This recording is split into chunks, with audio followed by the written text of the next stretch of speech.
शांति।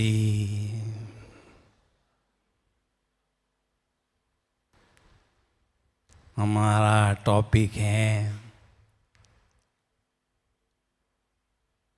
कर्म योगी जीवन।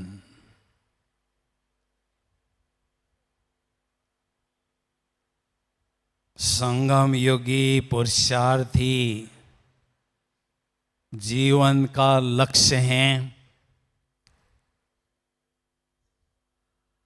कर्मातीत स्थिति को प्राप्त करना और कर्मातीत स्थिति को अनुभव करने के लिए कर्म योगी फरिश्ता स्थिति अनुभव करना जरूरी है। हमारे सामने ब्रह्मा बाबा रोल मॉडल के रूप में हैं। ब्रह्मा बाबा ने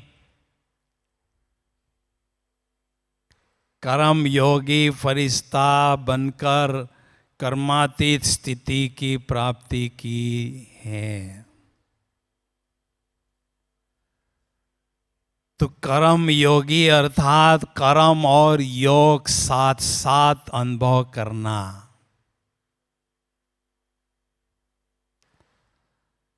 कर्म करते समय जब हम बाबा को याद करते हैं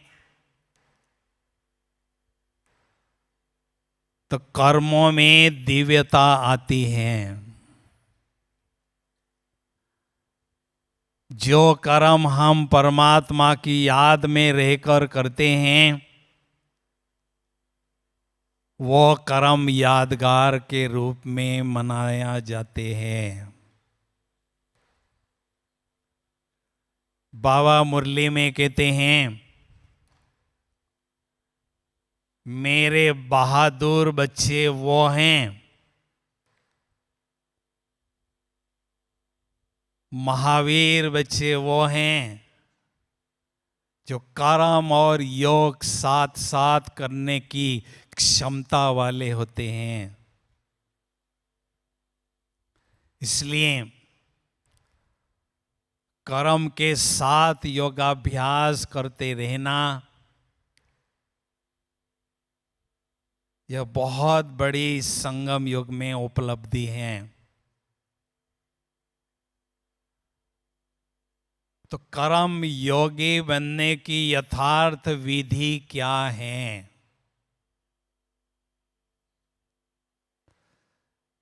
बाबा मुरली में कहते हैं, हाथ काटे दिल यार्डे, अर्थात कर्मेंद्रियों से हमें कर्म करना है, तन से हमें कर्म करना है और मन से परमात्मा को याद करना है। बुद्धि रूपी नेत्र से परम धाम में शिव बाबा को देखना है या सूक्ष्म वतन में ब्रह्मा बाबा के भ्रुकुटी में शिव बाबा को देखते रहना है और कर्मेंद्रियों से कर्म करते रहना है। दूसरी युक्ति है, जब हम कर्म क्षेत्र पर होते हैं उस समय बहुत सुंदर युक्ति एक है जिसको आप अपना सकते हैं। बाप दादा ब्रह्मा बाबा के तन में विराजमान हैं और बाबा मुझे देख रहे हैं। न बाबा मुझे केवल देख रहे हैं, बाबा मुझे सकाश भी दे रहे हैं। इसको भी हम कर्म योग कह सकते हैं। मैंने इस युक्ति का बहुत अभ्यास किया है। जब भी जानकी दादी जी कहती थी मुझे लंदन के लिए 500 पीसेस टोली के चाहिए, मैं ऐसा अनुभव करता था बाप दादा मेरे सामने बैठे हैं और कर्मेंद्रियों के द्वारा मैं कर्म कर रहा हूँ, लेकिन बाबा से सकाश मुझ आत्मा पर पड़ रही हैं और मेरे द्वारा सकाश उस टोली पर पड़ रही है जो मैं बना रहा था।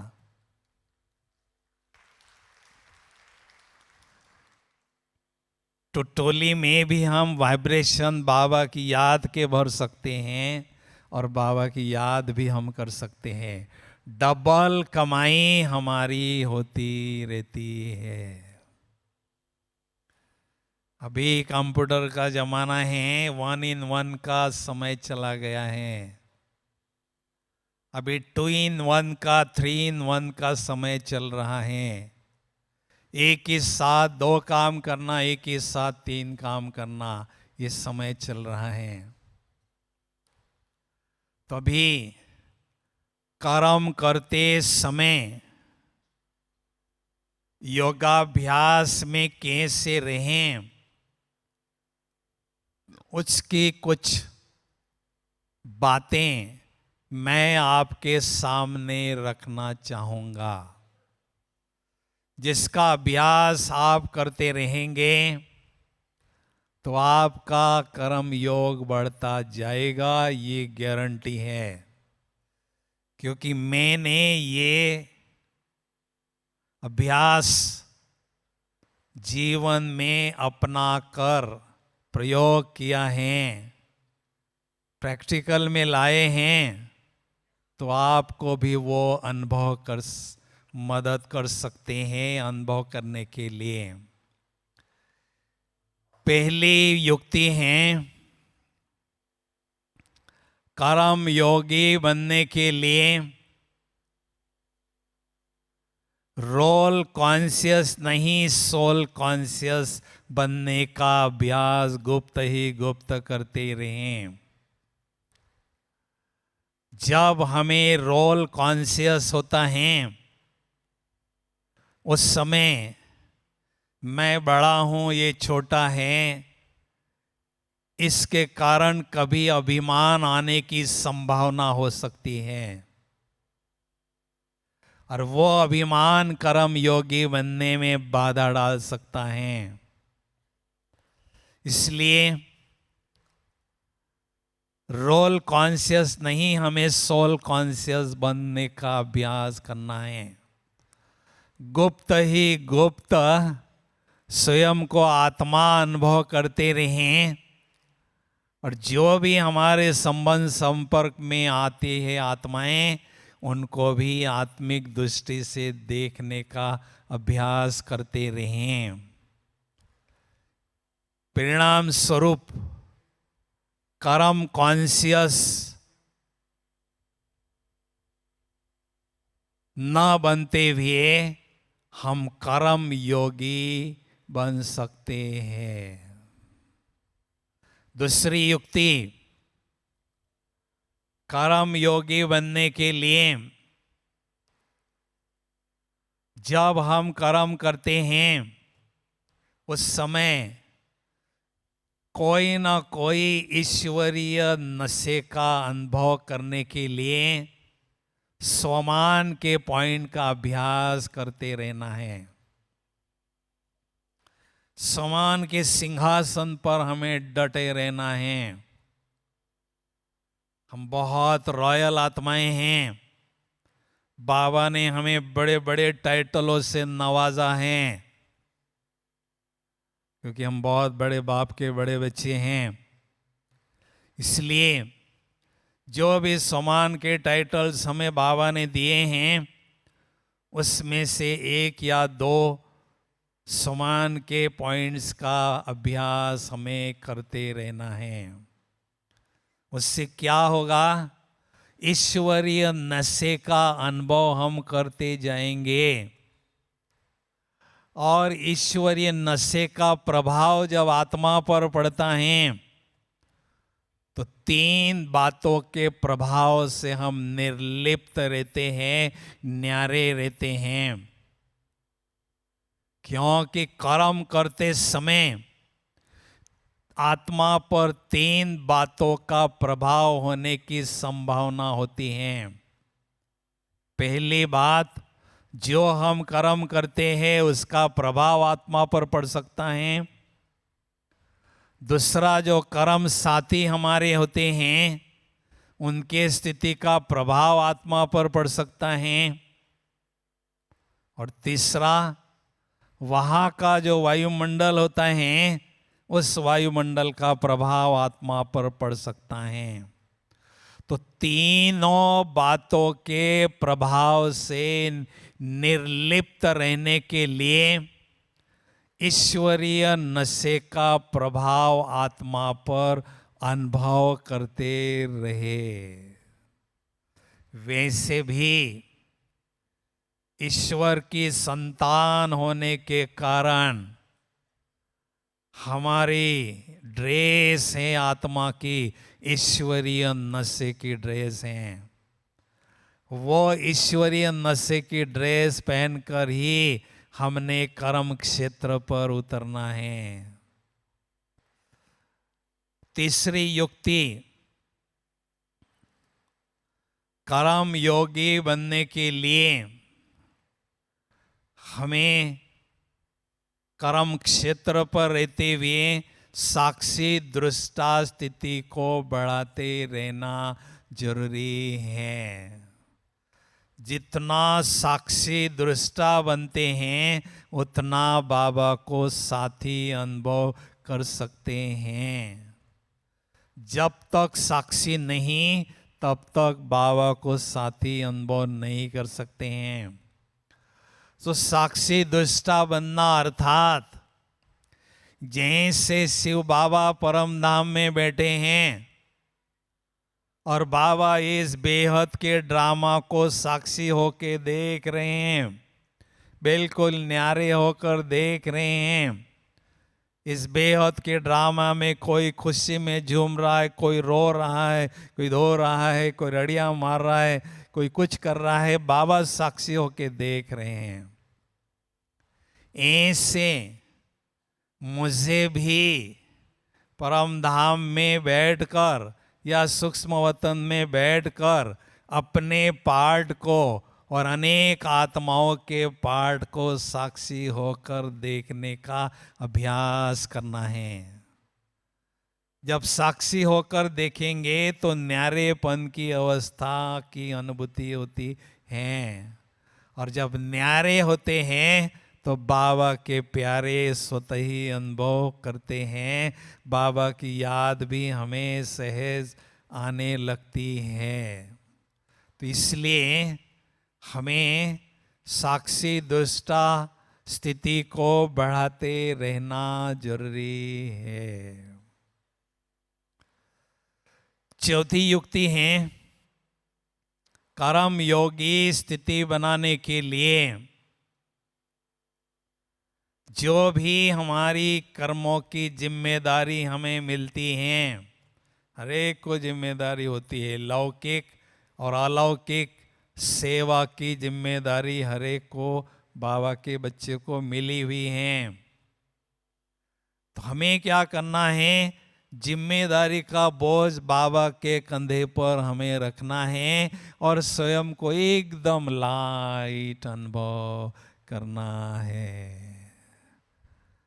बाबा द्वापर युग से देख रहे थे हम इतना बोझ सिर पर लेकर ढोते थे, तो बाबा ने सोचा मैं संगम युग में धरती पर जाऊंगा तो मैं अपने बच्चों को सदा लाइट रखूंगा, हल्का रखूंगा। इसलिए बाबा कहते हैं मुझे जिम्मेदारी का बोझ दे दो। हम दे भी देते हैं लेकिन पुनः उसको वापस ले भी लेते हैं। क्यों लेते हैं? क्योंकि हमें थोड़ा सा संशय आता है, पता नहीं बाबा मुझे मदद करेंगे या नहीं, ये थोड़ा सा संशय होने से हम उसको वापस लेते हैं और चिल्लाते रहते हैं, मैं बहुत टेंशन में हूँ, बोझिल हूँ, भारी हूँ। तो एक स्लोगन हमेशा याद रखना है, मैं कुली नहीं हूं, मैं रॉयल कुल वाला हूं। ताली बजाओ ना, जरा अच्छी तरह से बजाओ ना। हम बहुत रॉयल कुल की आत्माएं बैठी हैं सभा में। जो बहुत रॉयल होते हैं वो सदा हल्के रहते हैं, वो बोझ अपने सिर पर नहीं ढोते हैं।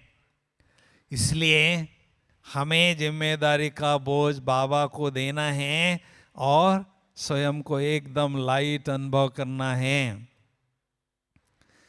मुझे प्रकाश मणि दादी जी के साथ 30 वर्षों तक मधुबन में रहने का गोल्डन चांस मिला हुआ है और मैंने दादी जी के जीवन से डायरेक्ट बहुत कुछ बातें सीखी भी है। तो एक बार मैंने दादी जी से प्रश्न पूछा, दादी जी आप इतना बड़ा यज्ञ का कारोबार की जिम्मेदारी लेके चल रही हैं, मधुबन की कारोबार इतनी बड़ी चल रही है, संभाल रही हैं, लेकिन आपके चेहरे पर मैंने कभी बोझ का चिन्ह नहीं देखा। क्या इसका राज है, बताइए। तो दादी जी ने कहा था कि मैं हमेशा जिम्मेदारी के बोझ को बाबा के कंधे पर रखती हूँ और स्वयं को सदा लाइट अनुभव करती हूँ। और दूसरी बात, एक कंधे पर शिव बाबा और दूसरे कंधे पर ब्रह्मा बाबा फरिश्ता स्वरूप में दुनिया के सबसे पावरफुल फोर्सेस मेरे साथ अवेलेबल रहते हैं। जब भी कोई समस्या आती है तो उनकी मदद से वो समस्या चुटकी से पार हो जाती है। इसलिए मैं सदा हल्की रहती हूँ। तो संगम युग में हल की अर्थात है लकी। जो आत्मा हल्की रहती हैं वो सदा उड़ती रहती हैं और बाबा के पास जाकर अनेक खजाने लूटती रहती हैं और अपने भाग्य का सितारा चमकाती रहती है।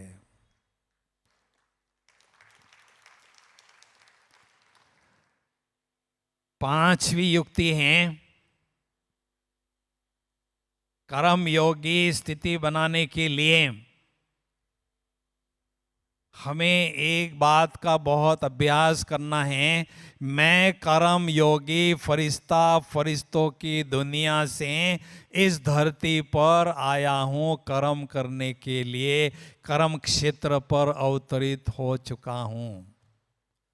रहने वाला सूक्ष्म वतन का फरिश्ता हूँ, लेकिन यहाँ केवल कर्म करने के लिए अवतरित हो चुका हूँ। तो अवतरित हो चुका हूँ इसलिए न्यारे प्यारे होकर हम कर्म करते रहेंगे और दिव्य प्रकाश पुंजधारी स्वयं को अनुभव करते जाएंगे तो थकावट नहीं आएगी। क्योंकि ये शरीर स्थूल मशीनरी है। स्थूल मशीनरी 5-7 घंटे के बाद थक जाते हैं, लेकिन दिव्य प्रकाश पुंजधारी स्वयं को अनुभव करते हैं तो लाइट कभी थकता नहीं है। इसलिए अथक बनकर हम सदा चलते रहते हैं और आगे ही आगे बढ़ते जाते हैं। बाप दादा हम मधुबन निवासियों से 87 में मिल रहे थे मेडिटेशन हॉल में।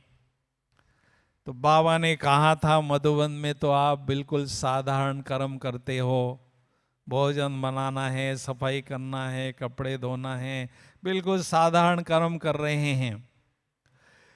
कर्म भले साधारण हो लेकिन स्थिति असाधारण हो, क्योंकि आंतरिक जो स्थिति हमारी होती है कोई हमें जो देखता है, देखने वाले के मानस पटल पर हमारी स्थिति का रिफ्लेक्शन होता है और उसको हमारी स्थिति का साक्षात्कार होता है। अगर कर्म योगी फरिश्ता अनुभव करते हुए हम कर्म करेंगे तो फरिश्ता स्थिति का साक्षात्कार जो भी हमारे संबंध संपर्क में आएंगे उनको जरूर होगा। इसलिए हमें बहुत इसका अभ्यास अच्छी तरह से करते जाना है। छठवीं युक्ति है, कर्म योगी स्थिति बनाने के लिए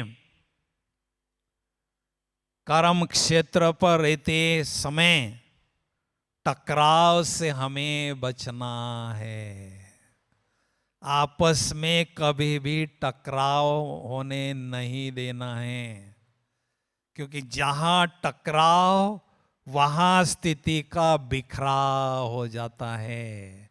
जब किसी के साथ हमारा संघर्ष होता है, टकराव होता है, तो हमारे मन में व्यर्थ संकल्पों का तूफान चलता है, उसके कारण आत्मा का दिवाला निकलता है।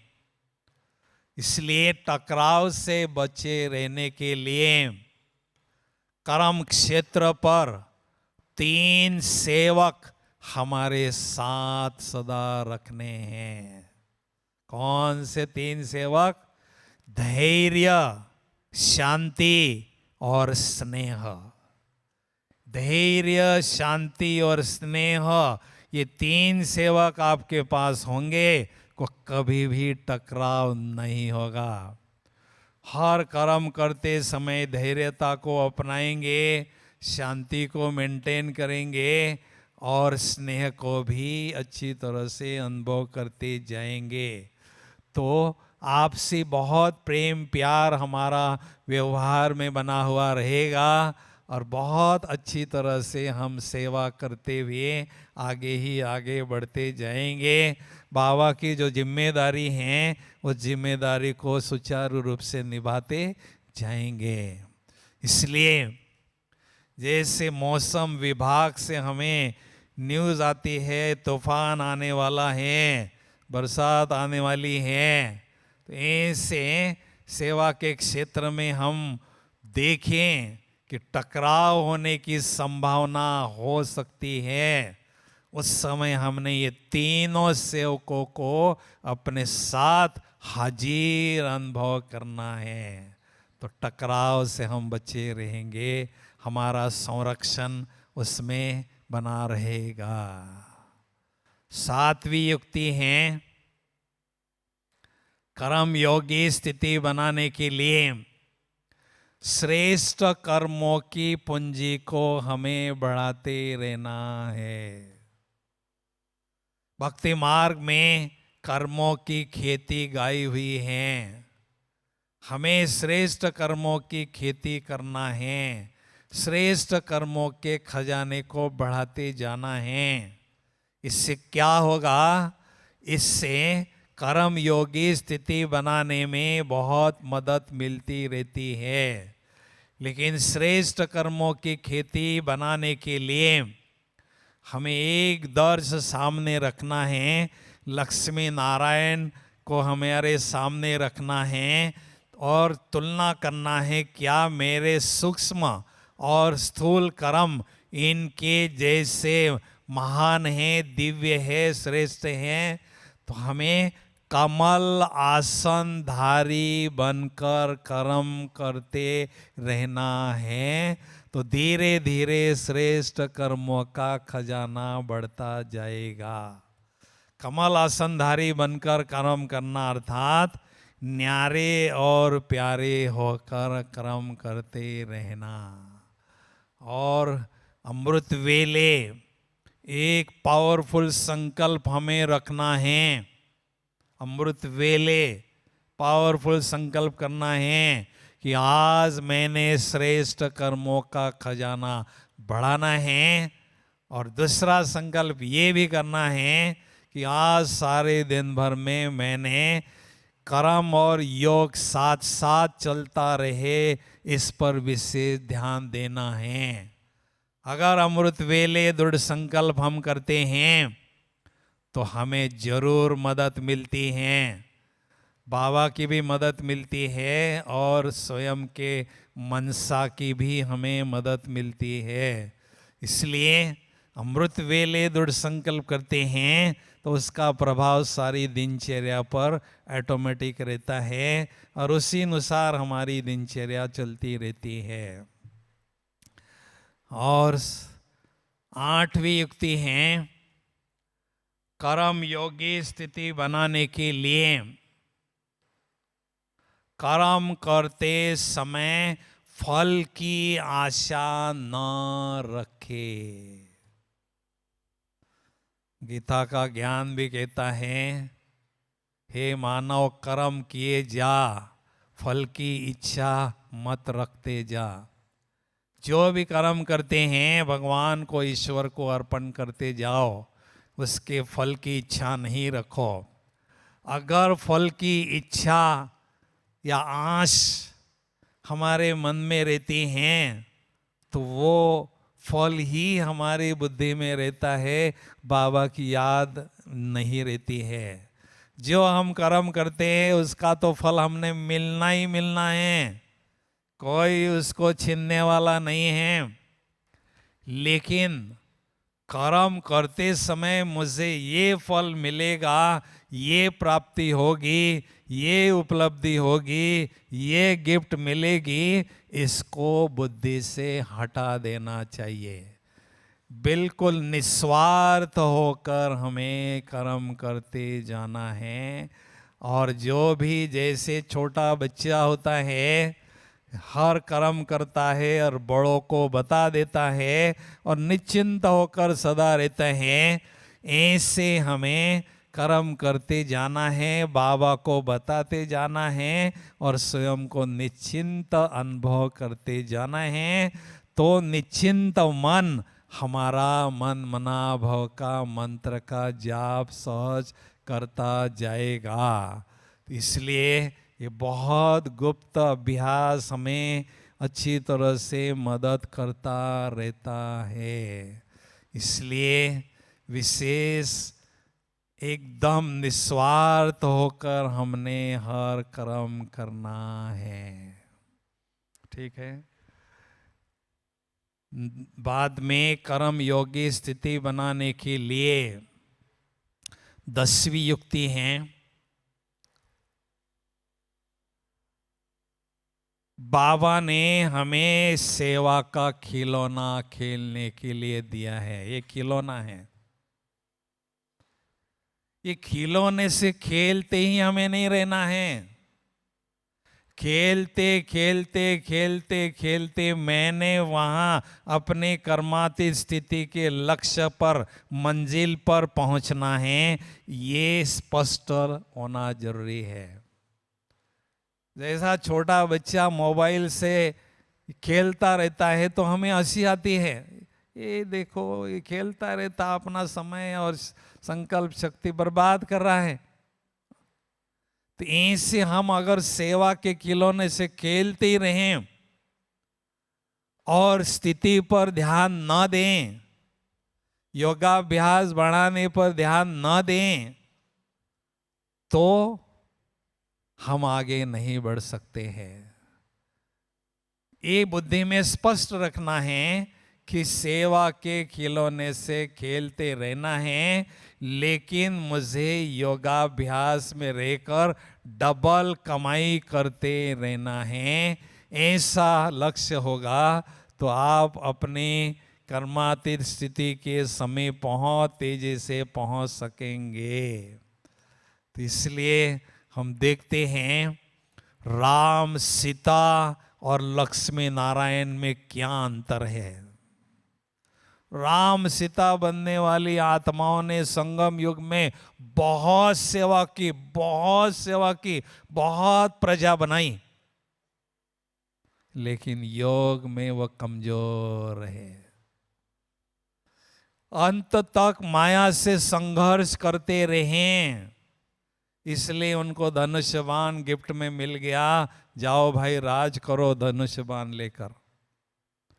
लेकिन लक्ष्मी नारायण जो हैं, इन्होंने चारों सब्जेक्ट में फुल मार्क्स लिए। सेवा के साथ साथ योगाभ्यास को भी बहुत अच्छी तरह से बढ़ाया।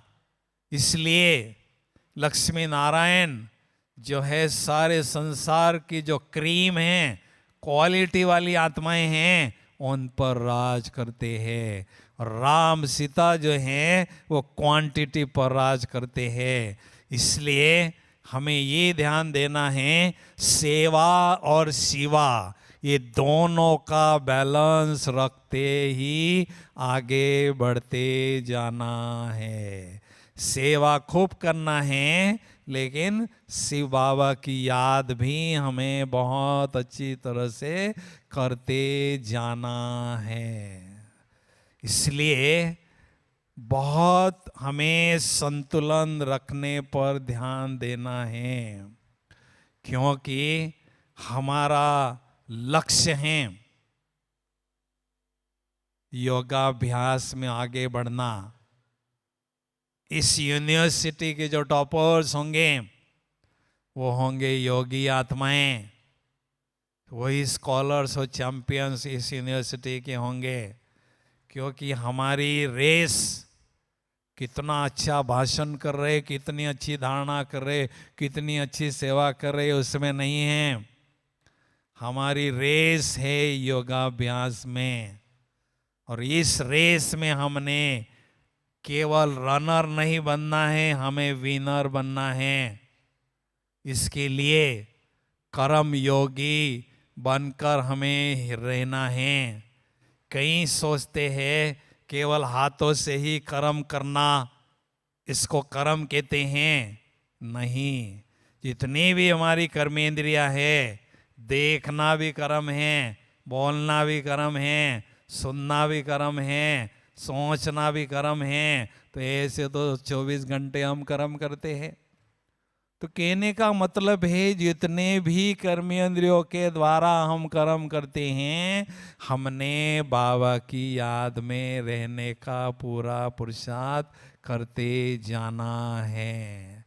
तभी हम अपनी कमाई कर सकते हैं। क्योंकि बाबा ने हमें इशारा दिया है कि 24 घंटे मैं कंपनी देने के लिए तैयार हूँ। मेरी तरफ से खुली छुट्टी है। मुझे यूज करो या लूज करो, वो आपके हाथ में है। इसलिए हमने बाबा को कभी फ्री नहीं छोड़ना है, बाबा को बिजी रखना है। 24 घंटे बाबा को यूज करते जाना है।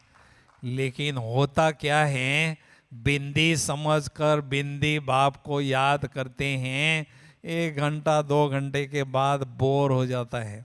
क्या बिंदी बिंदी लगा के बैठे हैं। तो कि ये मनुष्य का नेचर है, वो हमेशा नवीनता चाहता है। और जब उसको न्यूनेस नहीं मिलती है तो उसको वो अभ्यास बोर होने लगता है। इसलिए होशियार विद्यार्थी की निशानी क्या है? ये देखो बाबा के होशियार बच्चे बैठे हैं सभा में, ताली बजाओ जरा एक बार अच्छी तरह से।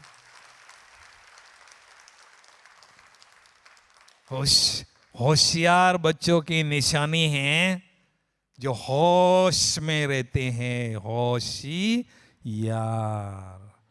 होश में रहना अर्थात समय का इशारा समझना, बाबा का इशारा समझना, दुनिया का इशारा समझना, अपने स्थिति का इशारा समझना, और चारों तरफ के इशारों को समझकर चौकन्ना रहना और अपनी मंजिल की ओर तेजी से आगे बढ़ने पर पूरा ध्यान देना, उसको कहते हैं होशियार बच्चे। इसलिए हमें सारे दिन भर में बाबा की याद में रहने के लिए विभिन्न संबंधों की अनुभूति भी करते रहना जरूरी है। केवल बिंदु समझकर बिंदु को याद करेंगे तो उसमें आनंद जरूर हमें आता है, लेकिन विभिन्न संबंधों के माध्यम से भी हमने बाबा को याद करते रहना है। जब भी मौका मिलता है बाबा को बाप के रूप में याद करो, दोस्त के रूप में याद करो, माँ के रूप में याद करो, शिक्षक के रूप में याद करो, जो भी दिल करे उसको अनुभव करते जाओ संबंध के रूप में। इसलिए अभी हम चंद घड़ियों के लिए बहुत पावरफुल योगाभ्यास करने जा रहे हैं। सभी एक बार जोरदार तालियां बजाएंगे।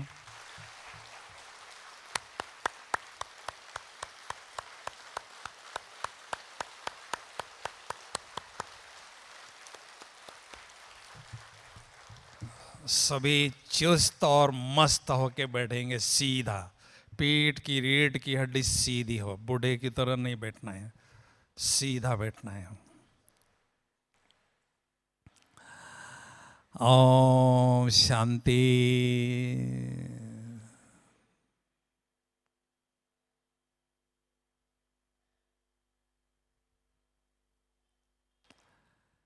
इस देह रूपी चैतन्य मकान में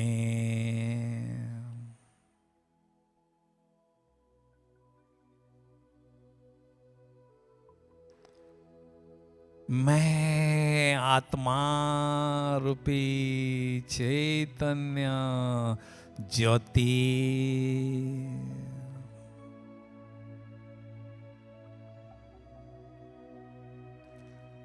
जगमग रही हूँ।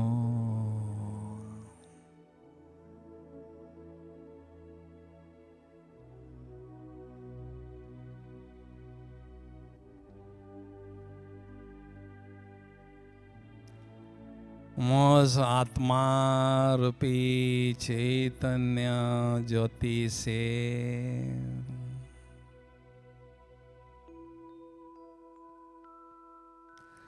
दिव्यता का प्रकाश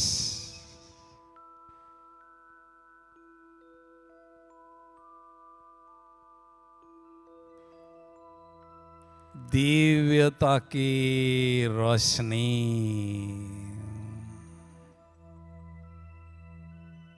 चारों ओर फैल रही है।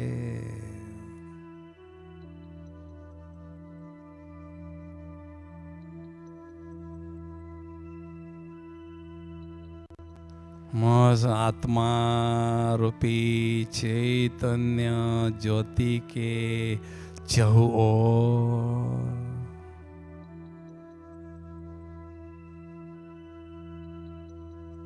सुंदर आभा मंडल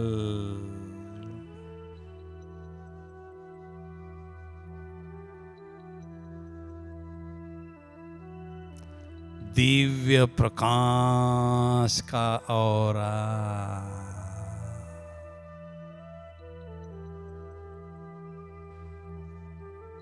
अनुभव हो रहा है।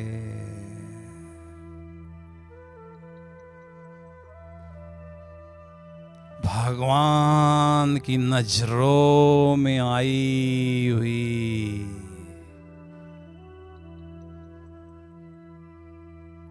मैं भाग्यवान आत्म ज्योति हूँ।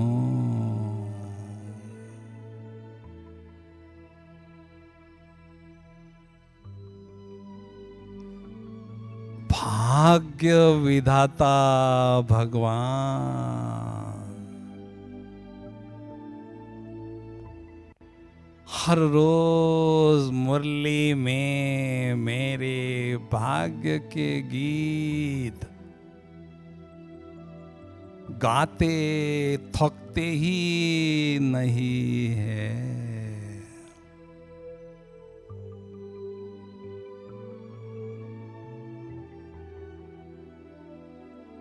मुझे अपने भाग्य पर नाज है।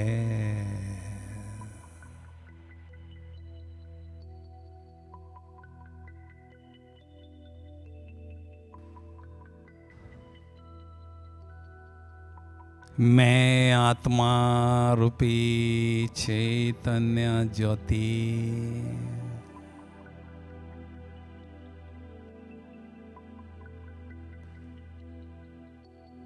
इस स्थूल चैतन्य देह रूपी मकान से न्यारी होकर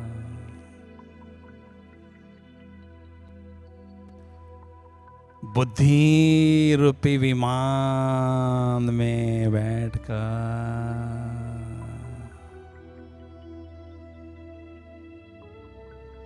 फरिश्तों की दुनिया की ओर उड़ती हुई जा रही हूँ, जा रही हूँ।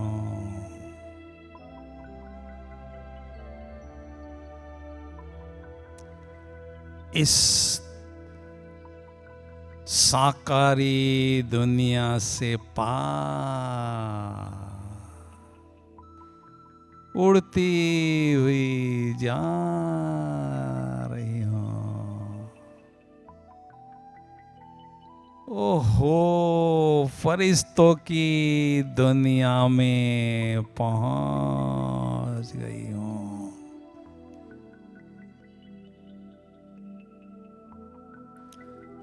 जहां चारों ओर सफेद ही सफेद,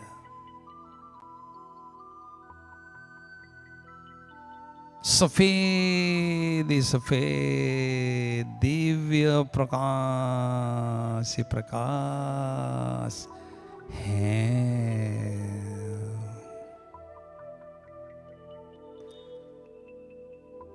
मुझ आत्मा रूपी चैतन्य ज्योति ने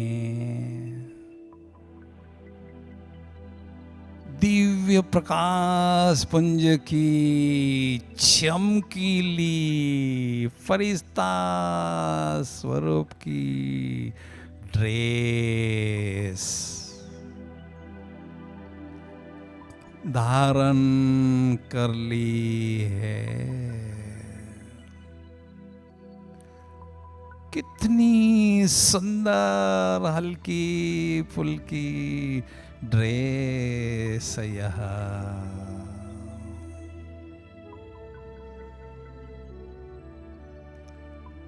ओहो, फरिश्तों के बादशाह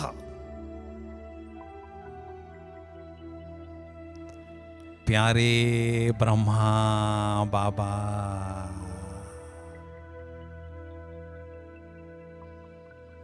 अपने संपूर्ण फरिश्ता स्वरूप में मेरे समक्ष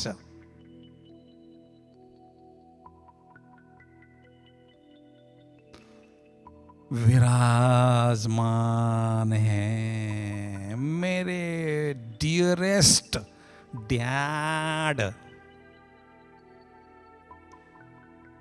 प्यारे शिव पिता भी उनके भ्रुकुटी में चमचमाते हुए दिखाई दे रहे हैं।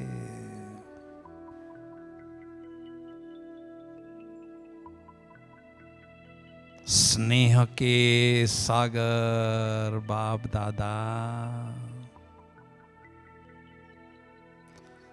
मुझ फरिश्ते को अति स्नेह भरी दृष्टि दे रहे हैं।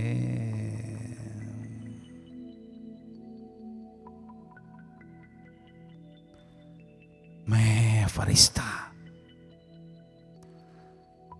बाबा की दृष्टि का आनंद लेते लेते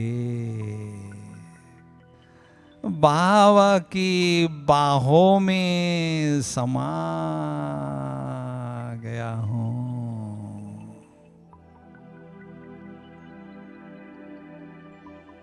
परम सुख की अनुभूति हो रही है।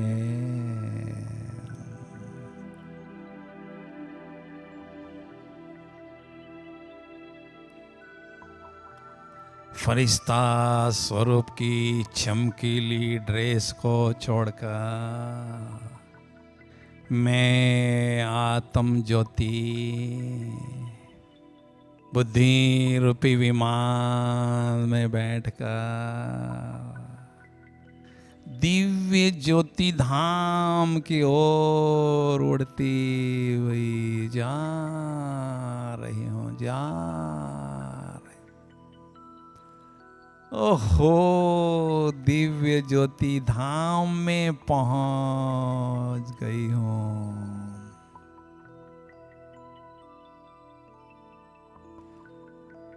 जहाँ चारों ओर सुनहरी लाल ही लाल,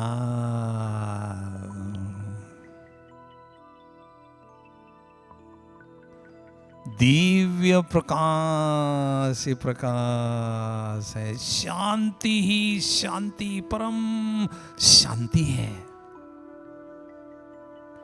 कितना प्यारा घर है यह मेरा शांति धाम। ओह, मेरे प्राणों के प्राण, मेरे प्राणेश्वर, सत्यम शिवम सुंदरम, प्यारे शिव बाबुल मुझ आत्म ज्योति के समक्ष विराजमान है। बाबा ज्ञान सूर्य है, आध्यात्मिक शक्तियों की अथाह सागर है। इस साकारी दुनिया के सूर्य से कई गुना शक्तिशाली है। शक्तियों के सागर ज्ञान सूर्य शिव पिता से अत्यंत शक्तिशाली किरणों की बरसात निरंतर मुझ आत्म ज्योति पर हो रही है, होती ही जा रही है। मैं आत्म ज्योति ज्ञान सूर्य शिव पिता से प्रचंड शक्तियां स्वयं में ग्रहण कर रही हूँ। योग की प्रखर अग्नि में मेरे पूर्व जन्मों के पांव भस्म हो रहे हैं। मैं आत्म ज्योति स्वयं को एकदम लाइट अनुभव कर रही हूँ। शक्तियों से भरपूर आत्म ज्योति बुद्धि रूपी विमान में बैठकर निराकारी दुनिया से उड़ती हुई साकारी दुनिया की ओर वापिस आ रही हूँ। और इस साकारी शरीर में भ्रुकुटी के मध्य विराजमान हो चुकी हूँ।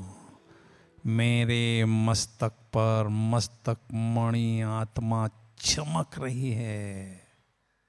अष्ट शक्तियों की चमक मुझ मस्तक मणि आत्मा से चारों ओर फैल रही है। ओम शांति शांति शांति।